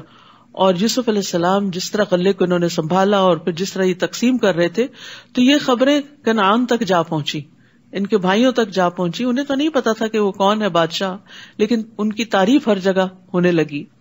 تو بھائی بھی سن کے کہ ہمیں یہاں سے غلہ مل سکتا ہے وہ یوسف کے پاس آئے اور یوسف کے پاس حاضر ہوئے. یوسف نے انہیں تو پہچان لیا مگر وہ انہیں پہچان نہ سکے. انہوں نے تو ان کو کنویں میں پھینک کے اپنا کام ختم کر لیا تھا. ان کے تو وہم و گمان بھی نہیں تھا کہ آج اس تخت پر جو بیٹھا ہے وہ ان کا بھائی ہی ہے. پھر جب یوسف نے ان کی واپسی کا سامان تیار کر دیا تو ان سے کہا اب آؤ تو اپنے سوتیلے بھائی کو بھی میرے پاس لانا. تم دیکھتے نہیں کہ میں ناپ پورا دیتا ہوں اور ایک اچھا مہمان نواز ہوں. اب یہ بھی صبر کی ایک بات ہے کہ پہچان لیا اپنے بھائیوں کو اور یہ بھی معلوم کر لیا کہ ایک بھائی پیچھے بھی ہے، کیونکہ بنیامین ساتھ نہیں تھے جو ان کے سگے بھائی تھے. تو اس لیے انہوں نے کہا کہ آئندہ اپنے دوسرے بھائی کو بھی لے کر آنا، اور تم دیکھ رہے ہو کہ میں تمہارے ساتھ کتنا احسان کا برتاؤ کر رہا ہوں. یہ بھی ان کی کوئی اپنی تعریف نہیں تھی بلکہ ان کو احساس دلانا تھا کہ یو آر ویلکم، ابھی بھی ہم نے تمہاری قدر کیا، آئندہ بھی کریں گے. چاہتے یہ تھے کہ بھائی پھر واپس آئیں، اور اگر تم اسے نہ لائے تو میرے پاس نہ تمہارے لیے غلہ ہے اور نہ ہی میرے پاس آنے کی کوشش کرنا. وہ کہنے لگے ہم اس کے والد کو اس کام پر آمادہ کریں گے اور یہ کام کر کے رہیں گے. اور یوسف نے اپنے خادموں سے کہا کہ ان کی پونجی یعنی ان کے جو پیسے انہوں نے دیے ہیں غلے کے، ان کی خرجیوں میں ہی رکھ دو، سامان میں ہی رکھ دو، تاکہ جب وہ اپنے گھروں میں پہنچے تو اسے پہچان لیں اور شاید اس طرح وہ جلد دوبارہ یہاں آئیں. پھر جب وہ اپنے باپ کے ہاں پہنچے تو کہنے لگے ابا جان، آئندہ ہمیں غلہ دینے سے انکار کر دیا گیا ہے، لہٰذا ہمارے ساتھ ہمارے بھائی کو بھیج دے، اس طرح ہی ہمیں غلہ مل سکے گا اور ہم یقیناً اس کی حفاظت کرنے والے ہیں، کیونکہ پہلے حفاظت نہیں کیے تھے یوسف علیہ السلام کی. تو انسان کے اندر جب گلٹ ہوتا ہے نا تو وہ پھر اس چیز کو بار بار دہراتا رہتا ہے. یعقوب نے کہا کیا میں تم پر ایسے ہی اعتبار کر لوں جیسے اس سے پیشتر اس کے بھائی کے بارے میں اعتبار کیا تھا؟ اللہ ہی بہتر محافظ ہے، یعنی مجھے تمہاری حفاظت پہ بھروسہ نہیں. فاللہ خیر حافظا وہو ارحم الراحمین، اور وہی سب سے زیادہ رحم کرنے والا ہے. یعنی یہ کلمات صرف یعقوب علیہ السلام کے لیے ہی نہیں تھے. جب کبھی آپ کو بھی کسی چیز کے کھو جانے کا، ضائع ہونے کا ڈر ہو تو اس وقت اسے اللہ کی حفاظت میں دے کے یہی جملہ دہرا دیں، فاللہ خیر حافظا وہو ارحم الراحمین. پھر جب انہوں نے اپنا سامان کھولا تو دیکھا کہ ان کی پونجی بھی انہیں واپس کر دی گئی ہے، تو وہ بہت خوش ہوئے اور کہنے لگے ابا جان ہمیں اور کیا چاہیے، ہماری تو پونجی بھی ہمیں واپس کر دی گئی ہے. اب ہم جلد ہی اپنے گھر والوں کے لیے رسد لائیں گے اور اپنے بھائی کی حفاظت کریں گے اور ایک بار شتر یعنی اونٹ بھر غلہ اور زیادہ لائیں گے. اور یہ اب کی بار غلہ لانا تو بالکل آسان ہے، یعنی اب تو ہماری ان سے دوستی ہو گئی ہے اور وہ ہم پہ بڑے مہربان ہیں اور ہم بہت آسانی سے زیادہ غلہ لانے کے قابل ہو گئے ہیں. یعقوب نے کہا جب تک تم مجھے اللہ کے نام پر پختہ عہد نہ دو گے کہ ہم اسے یقیناً آپ کے پاس لائیں گے، تب تک میں کبھی اسے تمہارے ساتھ روانہ نہ کروں گا. اب ادھر ان کا مفاد اٹک گیا تھا اور ادھر یعقوب علیہ السلام کو اپنی ریزرویشن تھی، اللہ یہ کہ تم سب بھی کہیں گھیرے میں لے لیے جاؤ تو اور بات ہے. پھر جب انہوں نے اس طرح پختہ عہد دے دیا، پرومس کیا، تو یعقوب کہنے لگے جو کچھ ہم قول و قرار کر رہے ہیں اللہ اس پر ضامن ہے، یعنی میرے اور تمہارے درمیان نہیں، اس کا گواہ اللہ ہے. اور یہ ایک حقیقت ہے، یاد رکھیے جب بھی ہم کسی بندے سے کوئی معاہدہ کرتے ہیں، کوئی وعدہ کرتے ہیں، تو اللہ اس کو دیکھ رہا ہوتا ہے. تو اگر کوئی شخص اس سے پھرتا ہے تو پھر اللہ سبحانہ وتعالیٰ اس کو پکڑنے والا ہے. تو اس لیے لوگوں سے وعدے کر کے، چاہے چھوٹی چیز کا وعدہ ہو یا بڑی چیز کا، اس سے پھرنا نہیں چاہیے. پھر کہنے لگے میرے بچوں، شہر میں ایک ہی دروازے سے نہیں بلکہ مختلف دروازوں سے داخل ہونا، تاہم میں اللہ کی مشیت سے تمہیں ذرہ برابر بھی نہیں بچا سکتا. حکم تو صرف اسی کا چلتا ہے، میں اسی پر بھروسہ کرتا ہوں، اور جسے بھی بھروسہ کرنا ہو اسی پر کرنا چاہیے. یعقوب علیہ السلام نے ایسا کیوں کہا تھا؟ کیونکہ انہیں یہ اندیشہ تھا کہ 11 بھائی اور جوان لڑکے اور وہ بھی خوبصورت اور صحت مند جب اکٹھے کہیں جائیں گے تو لوگ تعجب سے ان کو دیکھیں گے، اور جب کوئی تعجب سے کسی کو دیکھتا ہے تو حسد کے علاوہ تعجب کی نظر بھی لگ جاتی ہے. یعنی جب انسان کسی چیز کو واہ کہہ کے دیکھتا ہے، واہ، یعنی حیران پریشان ہو جاتا ہے، تو بعض اوقات ایسی نظر بھی نقصان دیتی ہے. تو اس آیت سے علماء یہ کہتے ہیں کہ اس میں نظر بد سے بچنے کی دلیل ہے اور نظر بد کا لگنا برحق ہے. یہ قرطبی نے کہا ہے. نبی صلی اللہ علیہ وسلم نے بھی فرمایا کہ نظر لگنا برحق ہے، اور آپ صلی اللہ علیہ وسلم نے یہ بھی فرمایا کہ نظر بد آدمی کو قبر میں اور اونٹ کو ہانڈی میں داخل کر دیتی ہے. ابو ذر سے یہ بھی روایت ہے کہ رسول اللہ صلی اللہ علیہ وسلم نے فرمایا بے شک نظر بد آدمی کو اللہ کے حکم سے دیوانہ کر دیتی. یعنی بعض اوقات کسی چیز پر، کسی بات پر ایسی کسی کی نظر لگتی ہے کہ انسان بالکل پاگلوں جیسی حرکتیں کرنے لگتا ہے.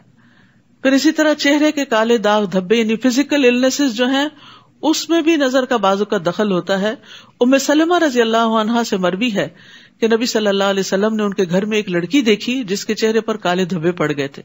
آپ نے فرمایا اس پر دم کرو کیونکہ اسے نظر بد لگ گئی ہے، یعنی اس وجہ سے اس کے چہرے پر یہ نشان پڑ گئے ہیں. آپ صلی اللہ علیہ وسلم نے یہ بھی فرمایا کہ اللہ کی قضاء و قدر کے بعد نظر بد ہی میری امت کے اکثر لوگوں کی موت کا باعث بنے گی. نظر بد ایک قسم کا تیر ہوتا ہے جو جس کے ساتھ حسد ہوتا ہے یا جس کی تعریف کی جا رہی تھی اس کو جا کے لگتا ہے، اور اگر اس شخص نے اپنا بچاؤ نہ کر رکھا ہو، حفاظت کی دعائیں نہ پڑھ رکھی ہوں، اذکار نہ کر رکھے ہوں، تو کوئی پروٹیکشن نہیں ہوتی اور وہ تیر جا لگتا ہے انسان کو. تو اسی لیے ہمیں دعائیں، اذکار اور جو معوذتین ہیں ان کو پڑھنے کا خاص اہتمام کرنا چاہیے. معوذتین کو صبح شام 3 بار پڑھنے کا حکم ہے، اور ہر نماز کے بعد بھی پڑھنے کا حکم ہے۔ نبی صلی اللہ علیہ وسلم ان صورتوں کے اترنے سے پہلے انسانوں اور جنوں کی نظر بد سے پناہ مانگا کرتے تھے۔ جب معوذتین نازل ہوئی تو آپ نے ان کو پڑھنا شروع کر دیا اور باقی چیزیں چھوڑ دی۔ تو اس سے یہ پتہ چلتا ہے کہ اگر باقی بہت لمبے چوڑے اذکار آپ نہیں بھی کر سکتے، کبھی آپ کی دیر سے آنکھ کھلتی، یاد رکھیے ان اذکار کے پڑھنے کا وقت سورج نکلنے سے پہلے اور سورج غروب ہونے سے پہلے ہے، یعنی مغرب کے بعد کا وقت نہیں ہے اور سورج نکلنے کے بعد کا وقت نہیں ہے، اس سے پہلے فجر کی نماز اور سورج نکلنے کے درمیان پڑھیں، عصر کی نماز اور سورج غروب ہونے کے درمیان میں پڑھیں۔ اور اگر کسی وجہ سے بہت مصروفیت یا وقت کی قلت یا تنگی کی وجہ سے انسان سارے اذکار نہیں بھی پڑھ سکتا تو معوذتین ضرور پڑھے، کیونکہ یہ ہر چیز سے کفایت کرنے والی ہیں۔ پھر یعقوب علیہ السلام کہتے ہیں ان الحکم الا للہ، حکم تو اللہ ہی کا ہوتا ہے، علیہ توکلت، میں اس پہ توکل کرتا ہوں، بھروسہ کرتا ہوں، وعلیہ فلیتوکل المتوکلون، اور توکل کرنے والوں کو اسی پر ہی توکل کرنا چاہیے۔ یعنی اسباب اختیار کرنے کے باوجود لازم ہے انسان کے لیے کہ بھروسہ اللہ کی ذات پہ کرے، نہ اپنی طاقت پہ اور ذہانت پہ اور نہ لوگوں پہ۔ اور وہ اپنے بچوں کو بھی اس بات کی تعلیم دے رہے تھے کہ وہ اسباب کے ساتھ ساتھ اللہ پر بھروسہ کریں، اور سب متوکلین کو اللہ ہی پر توکل کرنا چاہیے۔ بہرحال چنانچہ جس طرح ان کے باپ نے شہر میں داخل ہونے کا حکم دیا تھا ویسے وہ اس میں داخل ہوئے۔ اس کی یہ تدبیر اللہ کی مشیت کے مقابلے میں کچھ بھی کام نہ آئی۔ یہ تو محض یعقوب کے دل کا ارمان تھا جسے اس نے پورا کیا تھا۔ بے شک وہ ہماری دی ہوئی تعلیم کی وجہ سے صاحب علم تھا یعقوب علیہ السلام، مگر اکثر لوگ یہ حقیقت نہیں جانتے، ان کو ان باتوں کا علم بھی نہیں ہوتا۔ اب ہوا یہ کہ جس چیز سے وہ ڈر رہے تھے وہی ہوئی۔ کہا جاتا ہے کہ اپنے خیالات کو ہمیشہ پازیٹو رکھیں، کیونکہ جب آپ کی سوچیں منفی ہوتی ہیں تو ایک لا آف اٹریکشن ہوتا ہے کہ جس میں آپ جس طرح سوچتے ہیں چیزیں ویسے ہی ہونا شروع ہو جاتی ہیں۔ مثلاً آپ کسی انسان سے ملتے ہوئے ڈر رہے ہوتے ہیں کہ یہ مجھے کچھ کہہ نہ دے، اور اسی ڈری شکل کے ساتھ اسے جا کے ملتے اور واقعی پھر کہہ بھی دیتا ہے، تو اس سے پہلے اپنے اندر کو تبدیل کریں، یعنی باہر کی تبدیلی سے پہلے اندر کی سوچیں تبدیل کریں۔ جتنی آپ کی سوچیں مثبت ہوتی چلی جائیں گی اتنے ہی آپ بہادر اور مضبوط ہوتے چلے جائیں گے اللہ کے اذن سے۔ اور یہ توکل کرنے سے اور اللہ کا سہارا پکڑنے سے ہی ہوتا ہے، یعنی مثبت سوچ صرف اس وقت ہو سکتی ہے انسان کی جب انسان اللہ کے بارے میں گمان اچھا رکھے کہ خیر ہوگی، فاللہ خیر حافظہ، حفاظت اللہ ہی کی ہے، اللہ ہی بچانے والا ہے۔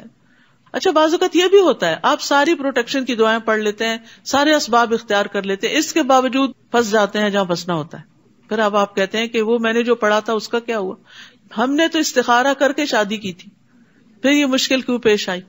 نہیں، پھر بھی آ سکتی ہے۔ اب یہاں آپ دیکھیں سب کچھ انتظامات ہو رہے ہیں، لیکن یعقوب علیہ السلام کو ایک اور صدمہ دیکھنا پڑا، لیکن یہ وقتی تھا، اس میں کوئی حکمت تھی، اور یہ وقت گزر گیا اور آگے آپ دیکھیے کتنی بڑی بڑی ترقیاں ہوئی۔ تو چاہے شادی کا استخارہ کر کے آپ شادی کریں، پھر اگر کچھ مشکلات پیش آ جائیں تو بعض اوقات اللہ تعالیٰ آپ کو ان مشکلات سے گزار کے مضبوط کرتا ہے۔ کچھ چیزیں آپ نے کتابوں میں نہیں سیکھی ہوتی، وہ آپ کو بندے سکھاتے ہیں۔ کچھ ایسے بندے زندگی میں مل جاتے ہیں جو آپ پہ بڑے مہربان ہوتے ہیں، محبتیں ان کی آپ کو بہت کچھ سکھا جاتی ہیں، لیکن کچھ بڑے مشکل لوگ بھی زندگی میں آ جاتے ہیں جن کے تلخ رویے آپ کو بہت کچھ سکھا جاتے ہیں اور بہت بہادر کر دیتے ہیں۔ اور پھر دل اللہ کے ہاتھ میں معلوم نہیں کب بدل جائے، اس کے بعد اچھے حالات بھی آ جاتے ہیں۔ تو کبھی استخارے کو بلیم نہ کریں اور کبھی اذکار کو بلیم نہ کریں کہ کوئی فائدہ نہیں دعائیں کرنے کا کیونکہ وہی ہو گیا، پھر نہیں، اس میں بھی خیر ہے۔ اگر حالات آپ کی توقع کے خلاف ہو گئے تو اس میں بھی خیر تھی۔ ایک خیر وہ ہوتی ہے جس کو آپ خیر دیکھتے ہیں، عسیٰ ان تکرہوا شیئا، اور ہو سکتا ہے ایک چیز کو تم ناپسند کرو کہ یہ نہیں اچھا ہوا، وَهُوَ خَيْرٌ لَكُمْ، اور وہی تمہارے حق میں اچھی ہو۔ وَعَسَىٰ أَن تُحِبُّوا شَيْئًا وَهُوَ شَرٌّ لَكُمْ، ہو سکتا ہے ایک چیز تمہیں بڑی پسند ہو کہ یہ اچھی ہے اور وہ اسی میں شر ہو۔ تو ہم نے خیر اور شر کو اپنے حساب سے بنا رکھا ہے، ہماری نظریں جس چیز کو خیر دیکھتی ہیں بس اس کو ہی ہم خیر سمجھتے ہیں، اور جو تکلیف دہ حالات زندگی میں آ جاتے ہیں اس کو ہم اپنے لیے خیر نہیں سمجھتے۔ حدیث میں آتا ہے مومن کے ہر حال میں خیر ہوتی ہے، اس کو نعمت پہنچتی ہے وہ شکر ادا کرتا ہے، اور اس کو تکلیف پہنچتی ہے تو وہ صبر کرتا ہے، اور یہ چیز اس کے حق میں بہتر ہوتی ہے۔ تو اس لیے ہر حال میں اللہ کی رضا پہ راضی رہیں اور اچھے دنوں کا انتظار کرتے رہیں کہ یہ وقت بھی گزر جائے گا. This shall to pass. اب قافلہ آ جاتا ہے مصر. جب یہ لوگ یوسف کے پاس آئے تو یوسف نے اپنے بھائی کو اپنے ہاں جگہ دی, بنیامین کو. دو سب کو رکھا, بنیامین اکیلے رہ گئے. تو پھر چپ کے ان سے ملاقات کی اور سب حالات لیے دیے اور اسے بتا دیا کہ میں ہی تیرا بھائی یوسف ہوں, لہٰذا تم اب ان باتوں کا غم نہ کرو جو یہ کرتے رہے ہیں. یہ ہوتا معاف کرنا. عام طور پر ہم معاف کرنے کی بات تو کرتے ہیں لیکن ہم صرف الفاظ ادا کرتے ہیں, میں نے معاف کیا, میں نے سب کو معاف کیا, اور رنج غم تکلیف دل سے نکالتے ہی نہیں ہے. تو آپ دیکھیے اتنا برا ہاتھ لگ چکا تھا ان کو بھائیوں سے, اور پھر بنیامین نے لازماً بتایا ہوگا کہ آپ کے بعد مجھ پہ کیا کچھ بیتی ہے, کیونکہ ستیلے بھائی جو تھے اور سب سے چھوٹے بھی تھے. وہ کہتے ہیں نا سگ باش برادر خرد نہ باش, کہ چھوٹا بھائی بننا جو ہوتا ہے وہ بڑا ایک تکلیف دہ عمل ہوتا ہے. تو معلوم نہیں کس کس قسم کے مسائل سے, ان مسائل کا یہاں کوئی ذکر نہیں, لیکن یوسف علیہ السلام کا یہ جملہ بتا رہا ہے فلا تبتئس بما کانوا یعملون, جسٹ اگنور دیم, اعراض برتو, ان باتوں کا غم نہ کرو جو یہ کرتے رہے. کتنا اچھا مشورہ, کتنی زبردست کاؤنسلنگ ہے. ان باتوں کو چھوڑ دو, بلا دو ان کو, اور اسی میں خیر ہوتی ہے. کیونکہ جب انسان ان چیزوں کو بلاتا نہیں ہے تو اپنی ہی صحت پر اثر پڑتا ہے. جان ہاپکنس کی ایک کیرن ہے, انہوں نے کچھ ریسرچز کی تھی, تو وہ کہتے ہیں کہ دکھی اور مایوس ہونے سے انسان کا جسم بوجھل رہتا ہے, اور دکھ اور مایوسی کی وجہ سے ڈپریشن, دل کے امراض, ڈائبٹیز, بلڈ پریشر, اینگزائٹی اور تناؤ جیسے امراض کا خطرہ بڑھ جاتا ہے. جبکہ معاف کرنے سے انسان پرسکون رہتا ہے اور صحت مند زندگی کا ضامن ہے. ان کے خیال میں معاف کرنا صرف الفاظ کہنا نہیں بلکہ یہ ایک اصلاحی عمل ہے جس میں انسان ایک شعوری فیصلہ کرتا ہے کہ اسے دوسرے کو معاف کرنا ہے, یعنی ایک پراپر ڈیسیژن بناتا ہے کہ میں نے اس چیز کو نکال دینا اپنے دل سے, اور یہ منفی سوچیں دل سے نکالی. معاف کرنا کیا ہے؟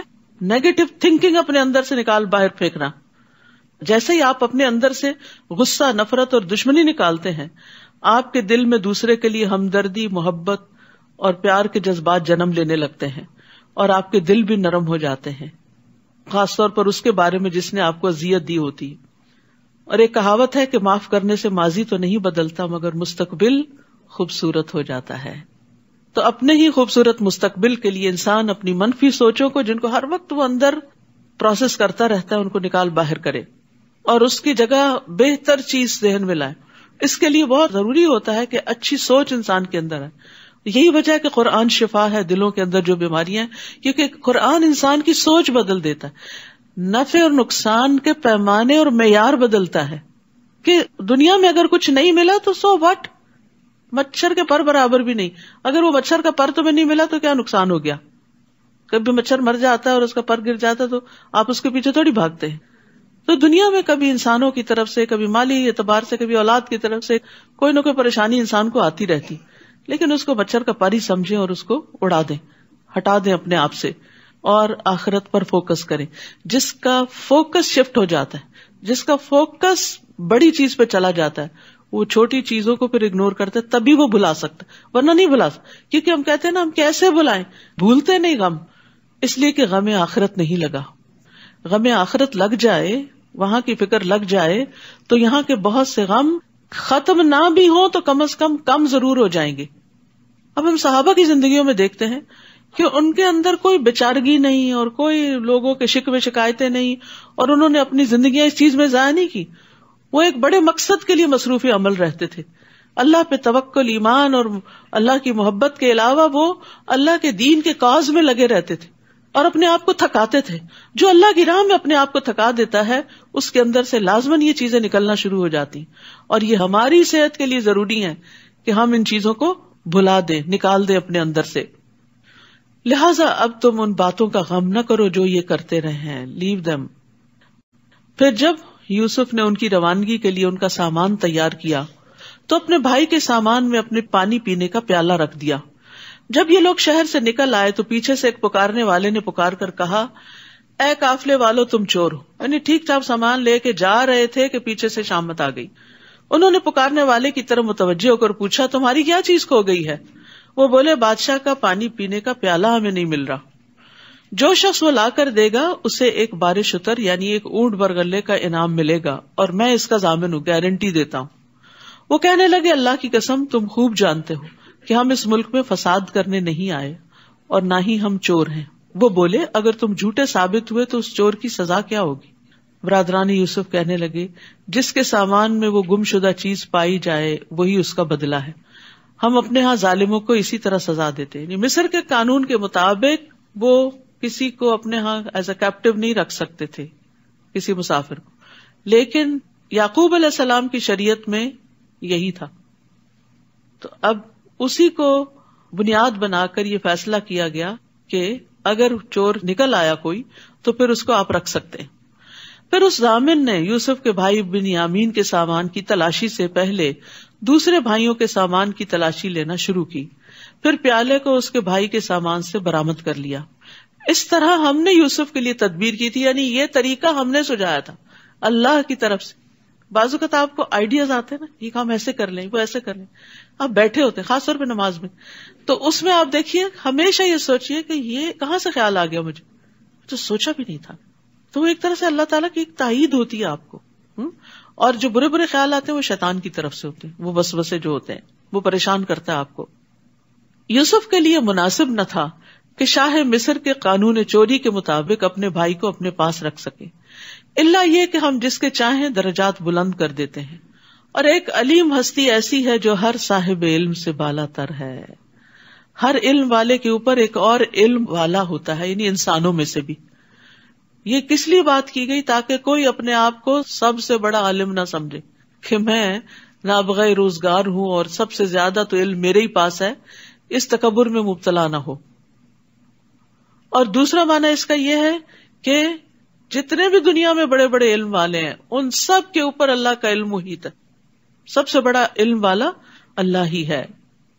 اور یاد رکھیے کسی کو بھی علم دینا، چاہے تھوڑا علم ہو یا زیادہ ہو، یہ اللہ کی بندے سے محبت کی علامت ہوتی ہے۔ دنیا تو اللہ تعالیٰ سب کو دیتا ہے، کوئی مسلم ہو یا نہ ہو، لیکن دین کا علم صرف اس کو دیتا ہے جس سے اللہ تعالیٰ محبت کرتا ہے۔ تو اس لیے اس پر بھی ہمیں شکر ادا کرنا چاہیے۔ اور پھر یہ کہ صرف علم نہیں بلکہ اس کا فہم بھی، اس کی سمجھ بھی، تفقہ فی الدین، من یرد اللہ بہ خیرا یفقہہ فی الدین، جس کے ساتھ اللہ تعالیٰ بھلائی کا ارادہ کرتا ہے اس کو دین کی سمجھ عطا کر دیتا ہے۔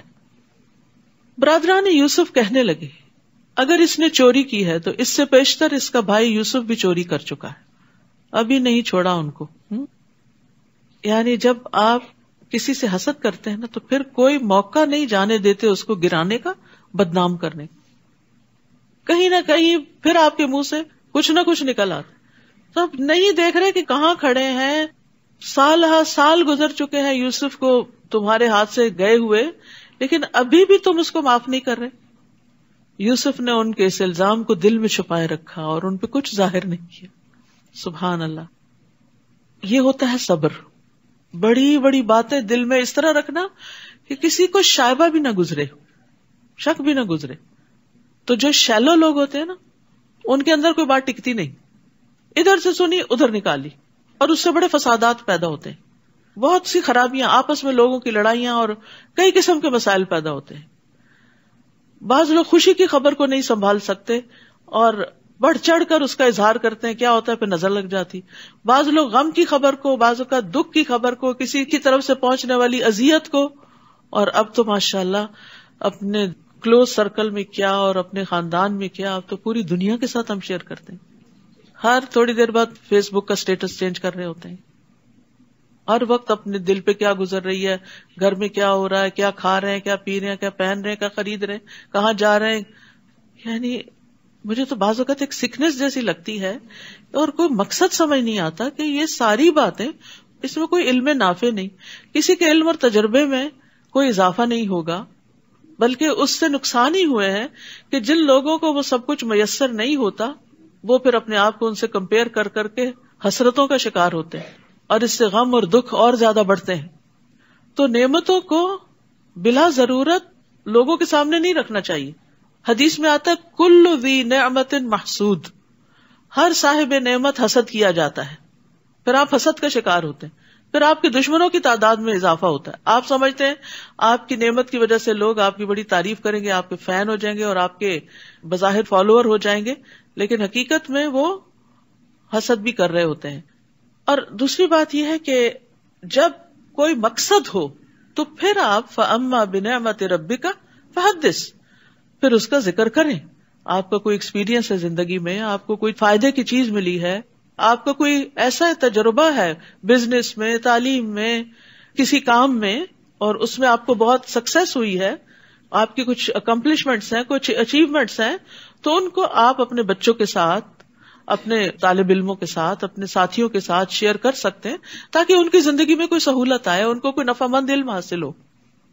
ایک کتابی علم ہوتا ہے اور ایک تجرباتی علم ہوتا ہے, تو جو تجرباتی علم ہے اس کو بھی شیئر کرنے سے فائدہ ہوتا ہے, لیکن جہاں ضرورت ہو, بلا ضرورت ہر وقت بوسٹنگ نہیں کرنی چاہیے.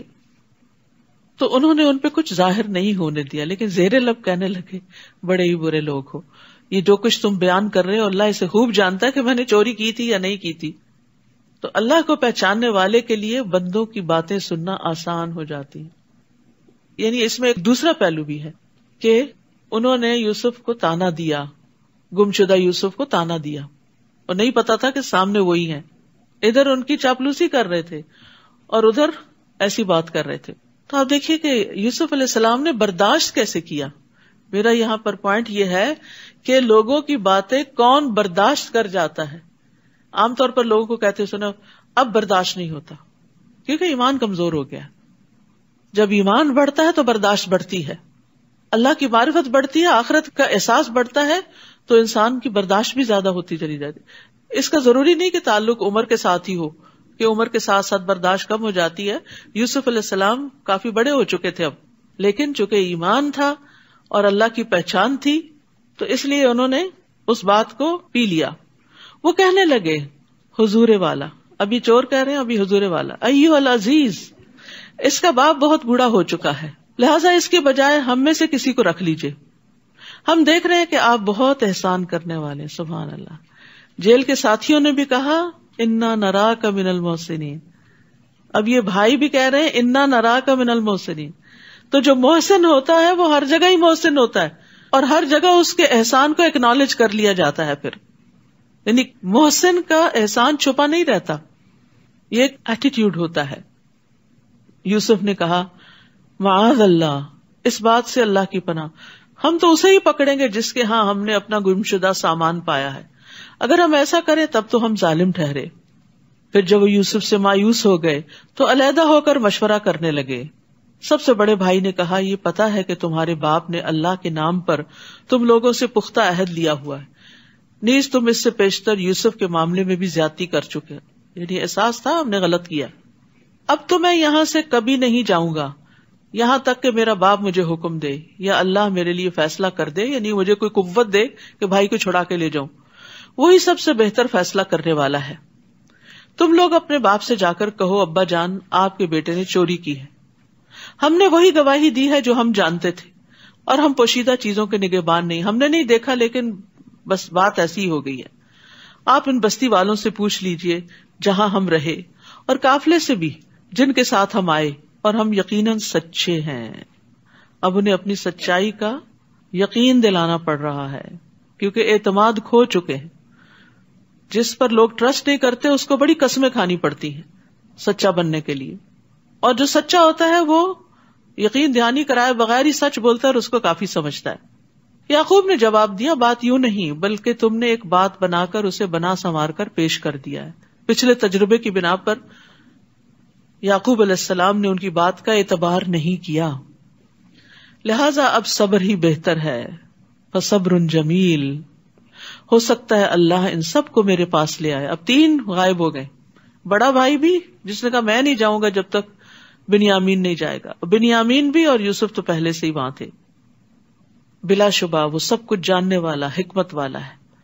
تو صبر جمیل ایسا صبر ہوتا ہے جس میں کوئی شکوہ شکایت نہیں ہوتی.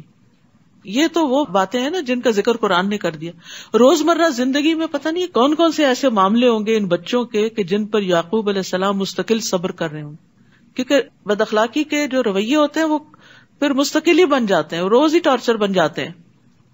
تو قرآن میں صبر جمیل بھی آیا، ہجر جمیل بھی آیا. ہجر جمیل ہوتا ہے ایسا چھوڑنا جس میں ایذا رسانی نہ ہو، اور صفح جمیل ایسا معاف کرنا جس میں ڈانٹ اور ناراضگی نہ ہو. تو بہرحال سختی کی انتہا کے بعد نکلنے کا راستہ بن جائے گا اب. اور یہ اللہ کا طریقہ ہے کہ جب کوئی مصیبت آخر کو پہنچتی ہے تو پھر اللہ تعالیٰ اس میں سے کوئی راستہ نکال دیتے ہیں. یعقوب علیہ السلام کے لیے آزمائش بڑی سخت ہو چکی تھی، لیکن اللہ سبحانہ وتعالیٰ نے ان کے لیے اب آسانیاں کر دی. حالات بدلتے ہیں اب. وَتَوَلَّى عَنْهُمْ، یعقوب نے ان کی طرف سے منہ پھیر لیا. ایسے لوگوں کے ساتھ ایسا ہی کرنا ہوتا ہے کہ ان کو جواب دینا اور انہیں سمجھانا بعض اوقات بے فائدہ ہوتا ہے. اور کہنے لگے ہائے یوسف یا اسفا علی یوسف، اور ان کی آنکھیں غم سے بے نور ہو گئی تھی، وہ خود غم سے بھرے ہوئے تھے. تو اس سے یہ پتہ چلتا ہے کہ مصیبت پر آنسو بہانا جائز ہے. یعنی غم دل میں اگر گھر کر جائے تو یہ ایک فطری سی بات ہے، لیکن صرف آنسو بہانے کی حد تک. جیسے اپنے بیٹے ابراہیم کی وفات پر نبی صلی اللہ علیہ وسلم آنسو بہا رہے تھے تو عبد الرحمن بن عوف نے کہا تھا آپ بھی روتے ہیں؟ آپ نے فرمایا اے ابن عوف، یہ تو ایک رحمت ہے. یعنی غم دکھ کے موقع پر آنسو کا آ جانا رحمت کی علامت ہے. فرمایا آنکھ اشکبار ہے، دل غم زدہ ہے، لیکن ہم زبان سے وہی کہیں گے جس سے ہمارا مالک راضی ہو. اے ابراہیم، تیری جدائی سے یقیناً ہم غمگین ہیں. تو مصیبت کے وقت غم کا ہونا تقوی کے خلاف نہیں، لیکن جزا فضا کرنا منع ہے. چیخنا چلانا اور رونا پیٹنا. یہ حالت دیکھ کر وہ کہنے لگے اللہ کی قسم آپ تو یوسف کو یاد کرتے ہی رہیں گے یہاں تک کہ اپنے آپ کو غم میں گھلا دیں یا ہلاک ہو جائیں. یعقوب نے جواب دیا میں تو اپنی پریشانی اور غم کی فریاد اللہ کے سوا کسی سے نہیں کرتا. انما اشکو بثی وحزنی الی اللہ واعلم من اللہ ما لا تعلمون، اور میں اللہ سے کچھ ایسی چیزیں جانتا ہوں جنہیں تم نہیں جانتے. بث فا کے ساتھ شدید غم کو کہتے ہیں، معمولی غم نہیں، بہت شدید غم. اور دوسری طرف اللہ کی مہربانی کی وجہ سے میرے اندر اچھا گمان بھی ہے اور یہ امید میری طاقت کو بڑھا دیتی، اس لیے میں مایوس نہیں ہوں.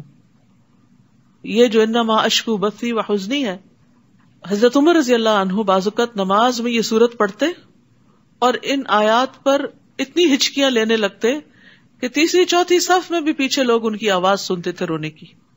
تو بندہ نماز میں کھڑے ہو کے اگر روتا ہے، کوئی غم یاد آ جاتا ہے اس کو اور اپنے رب کے سامنے پر یاد کرتا ہے تو کوئی حرج نہیں، جب تک کہ زبان سے کوئی ایسی بات نہ نکلے. اے میرے بیٹو، جاؤ اور یوسف اور اس کے بھائی کی تلاش کی سر توڑ کوشش کرو اور اللہ کی رحمت سے نا امید نہ ہونا، کیونکہ اللہ کی رحمت سے نا امید تو کافر لوگ ہی ہوا کرتے ہیں اور مایوسی کفر ہے. ایک آدمی نے کہا اللہ کے رسول کبیرہ گناہ کون سے ہیں؟ آپ نے فرمایا اللہ کے ساتھ شرک کرنا، اللہ کے رزق سے نا امید ہونا اور اللہ کی رحمت سے مایوس ہونا. تو کبھی بھی حالات کتنے بھی تنگ ہوں مایوس نہ ہو، آپ پازیٹو رہیں کہ ایک وقت آئے گا کہ اللہ تعالیٰ اس کو تبدیل کر دے گا. یوسف علیہ السلام نے ان سے پوچھا پتا ہے تم نے یوسف اور اس کے بھائی کے ساتھ کیا سلوک کیا تھا جبکہ تم نادان تھے؟ بینیفٹ آف ڈاؤٹ، تمہیں سمجھ نہیں تھی. جان کے دشمن سامنے کھڑے ہیں، حاسد سامنے کھڑے ہیں اور ان کے ساتھ بھی اچھی طرح بات کر رہے ہیں. تم نادان تھے اس لیے تم نے یہ کر لیا. ہم دوسرے کو یہ بینیفٹ نہیں دیتے کہ یہ نا سمجھ ہے، اس کو دین کا علم نہیں، اس کے اندر اللہ کا خوف نہیں ہے، اس کی اپنی مجبوریاں ہیں، اس لیے اگر یہ کرتا ہے تو اگنور کرو اس کو. یہ طریقہ ہمیں نہیں آتا. ہم اس وقت پوری عقل کی بات اس سے چاہتے ہیں جو نادان شخص ہوتا ہے. یاد رکھیے نادانی اور جہالت صرف یہ نہیں ہوتی کہ پڑھا لکھا نہ ہو انسان، بعض پڑھے لکھے بھی بڑے ناسمجھ ہوتے ہیں، معاملہ کرنا ان کو نہیں آتا ہوتا. تو زندگی میں ایسے رویوں کا جب سامنا کرنا پڑے، ایسی باتیں سننی پڑے تو یہی سوچا کریں کہ نہ سمجھ آئیے، اگر اس کو سمجھ ہوتی تو یہ بات منہ سے نہ نکالتا. تو اس سے انسان کے اپنے اندر پھر وہ تکلیف کا لیول نہیں بڑھتا.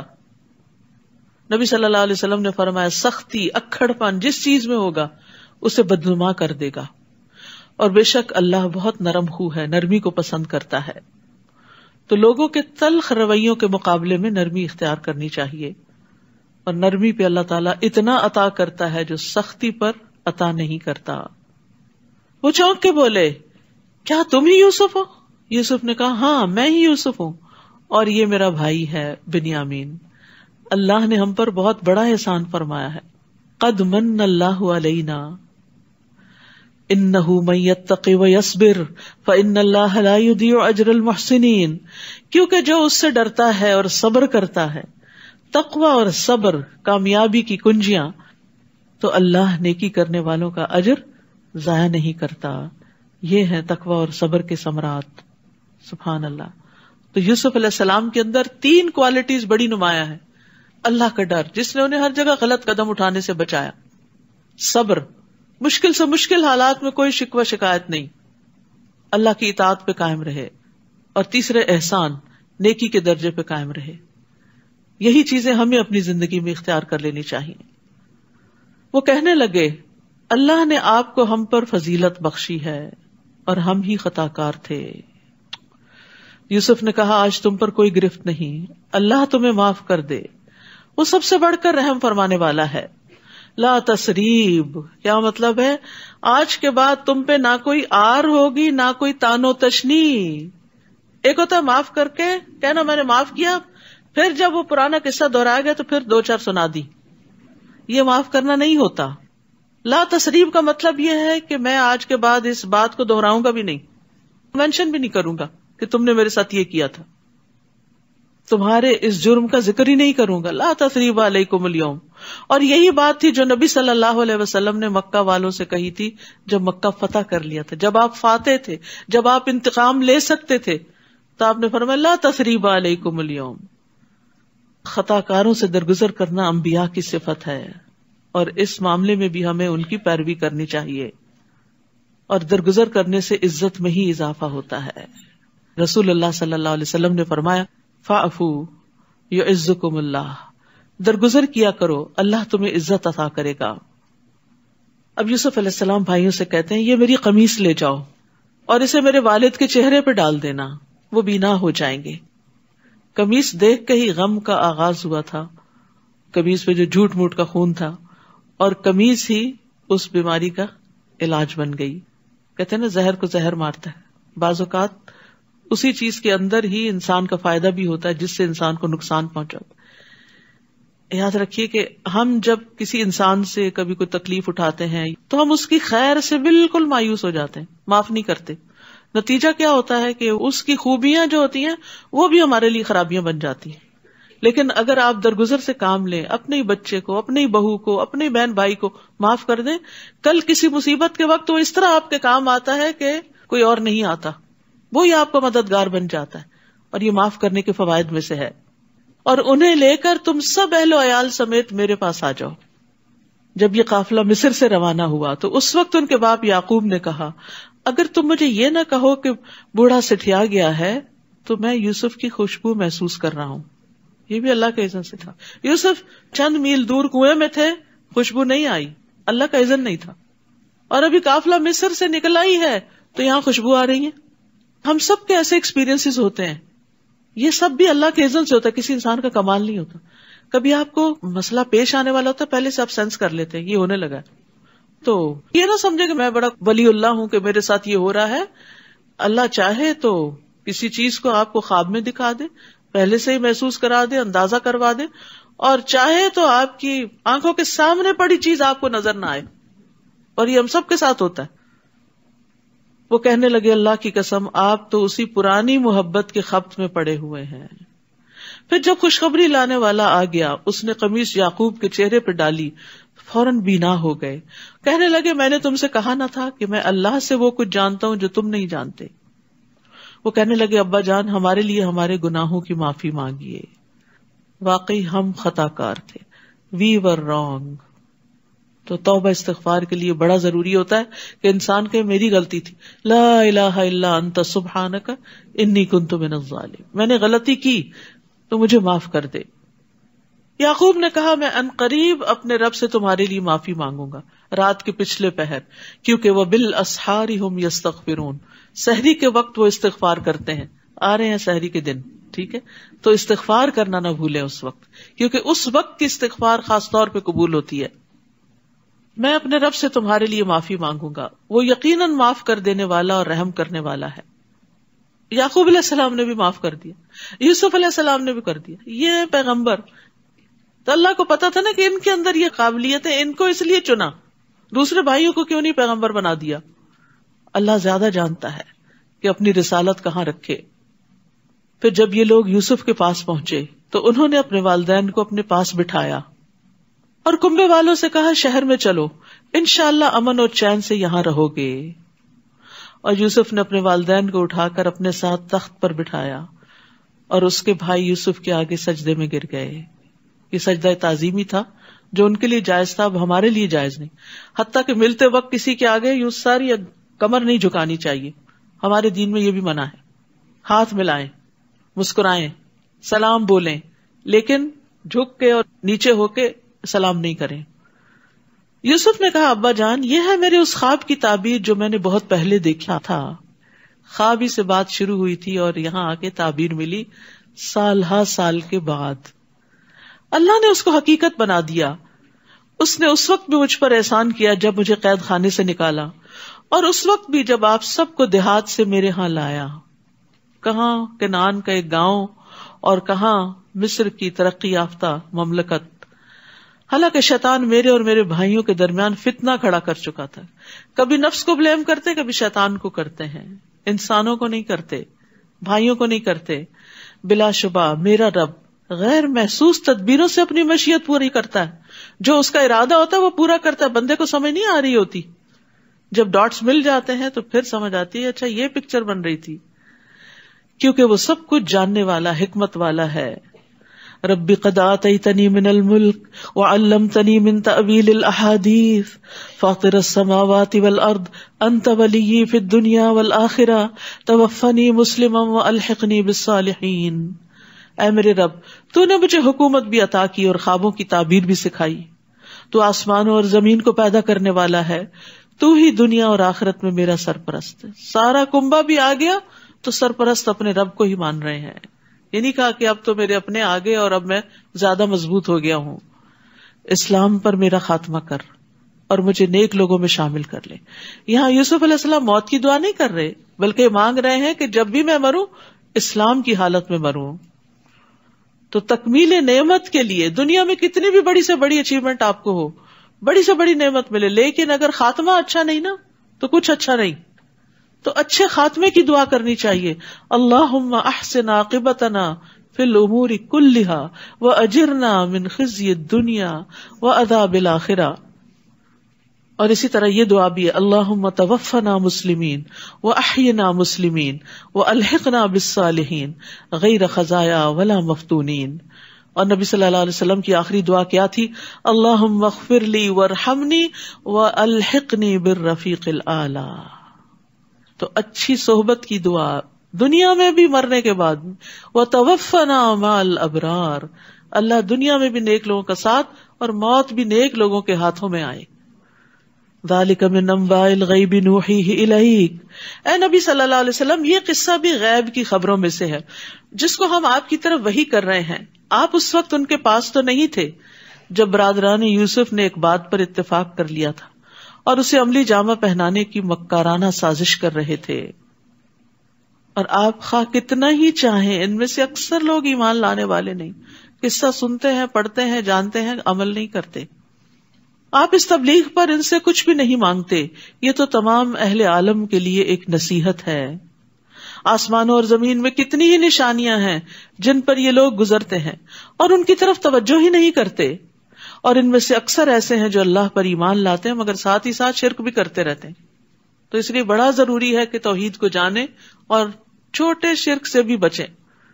کیا یہ اس بات سے نڈر ہو گئے ہیں کہ اللہ کا عذاب ان پہ چھا جائے یا یکدم قیامت کی گھڑی آ جائے اور انہیں کچھ خبر نہ ہو؟ آپ ان سے کہہ دیجئے میرا راستہ یہی ہے کہ میں اللہ کی طرف بلاتا ہوں. میں خود بھی اس راہ کو پوری روشنی میں دیکھ رہا ہوں اور میرے پیروکار بھی. اللہ پاک ہے اور مشرکوں سے میرا کوئی واسطہ نہیں, یعنی میں شرک کرنے والوں میں سے نہیں. آپ سے پہلے ہم نے جتنے رسول بھیجے وہ سب مرد ہی تھے, یعنی عورتیں رسول نہیں بنا کر بھیجی گئیں. ایک بھاری ذمہ داری ہوتی ہے تو اس لیے مردوں ہی کو رسول بنا کر بھیجا گیا اور انہی بستیوں کے رہنے والے. دوسرا یہ کہ انہی کی قوم کے اندر سے اٹھائے گئے جن کی طرف ہم وحی کرتے رہے. کیا یہ لوگ زمین میں چلتے پھرتے نہیں ہیں کہ دیکھ لیتے جو لوگ ان سے پہلے گزر چکے ان کا کیا انجام ہوا؟ اور جو لوگ اللہ سے ڈرتے ہیں ان کے لیے آخرت کا گھر ہی بہتر ہے، کیا یہ کچھ سمجھتے نہیں؟ پہلے پیغمبروں کے ساتھ بھی یہی کچھ ہوتا رہا، حتیٰ کہ جب رسول مایوس ہو گئے اور لوگوں کو بھی یقین ہو گیا کہ ان سے جھوٹ بولا گیا ہے تو پیغمبروں کے پاس ہماری مدد آ گئی، پھر ہم جسے چاہتے ہیں بچا لیتے ہیں، تاہم مجرم لوگوں سے ہمارا عذاب ٹالا نہیں جاتا۔ ان قصوں میں اہل عقل اور خرد کے لیے کافی سامان عبرت ہے۔ یہ قرآن کوئی ایسی بات نہیں جو گھڑ لی گئی ہو، بلکہ یہ تو اپنے سے پہلی کتابوں کی تصدیق کرتی ہے۔ اس میں ہر بات کی تفصیل موجود ہے اور ایمان لانے والوں کے لیے یہ ہدایت اور رحمت ہے۔ وآخر دعوانا ان الحمد للہ رب العالمین۔ سبحانک اللہم وبحمدک، اشہد ان لا الہ الا انت، استغفرک واتوب الیک۔ السلام علیکم ورحمۃ اللہ وبرکاتہ۔